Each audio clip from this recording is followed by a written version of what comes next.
Introduction.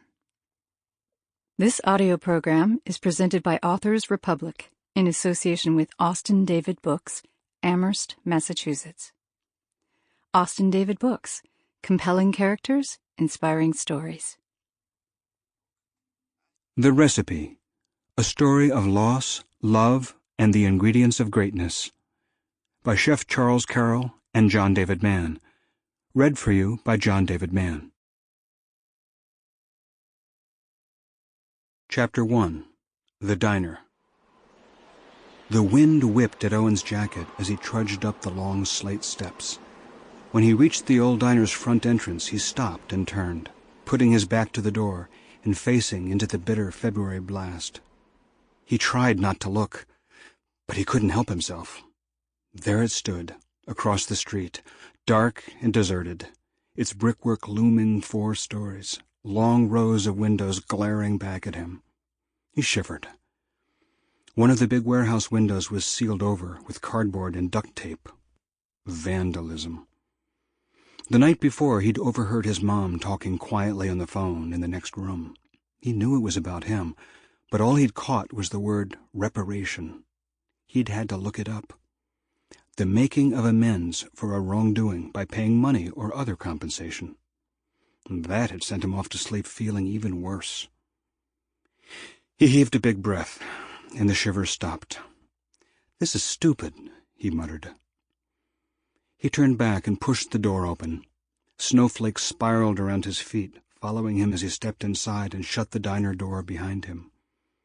The place was simple, brightly lit, gleaming clean. "Hello?" he called out as he looked around.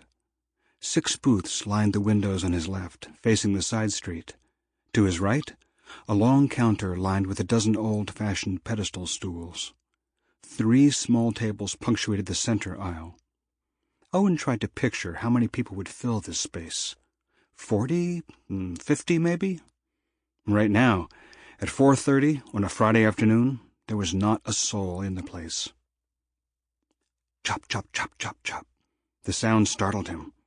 Glancing off to his right, he found its source. A grizzled old guy, just visible through a pass-through in the wall behind the counter, focused on his chopping block. "Hello?" Owen repeated, as he took a few steps toward the pass-through. The man stopped what he was doing and looked up. I need to speak with the owner?" The man set his knife down, wiped his hands on a small towel hanging at his waist, and peered through the opening at the boy. Owen couldn't read the expression on his face. "You the boy here about some work?" More a statement than a question. Owen nodded. "Right," said the man. He disappeared for a moment, then emerged through a set of swinging doors at the end of the counter and walked up the aisle toward Owen. "Let's see what you can do." "Excuse me?" "You'd like to cook?" the man said. Owen shrugged. "I guess." The truth was, Owen loved to cook. In his 14 years on Earth, some of his happiest times had been cooking and eating with his parents, and he was drawn to the kitchen almost as much as he was to the baseball diamond. At least he used to be. These days he wasn't really drawn to much of anything. Getting into fights, maybe. "Have a seat," said the man, nodding at the nearest stool. "Let's see what you can do."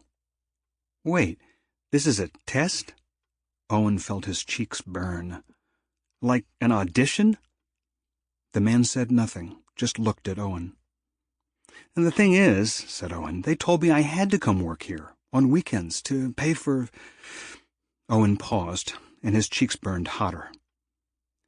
"The thing is," he repeated, "your boss, the guy who owns this place, I owe him some money, so they said I could maybe work here on weekends. To pay him back, basically. Didn't they tell you all this?" The man nodded. "That they did. Doesn't mean I have to agree. If you're going to cook at my grill, I need to know who I'm dealing with here." Owen felt like punching something. Coming here to face the owner was hard enough in the first place, and now he was haggling with the cook? Shouldn't I talk with the owner? They told me to come talk with the owner." The cook shrugged. "I'm who's here right now." Sample complete. Ready to continue?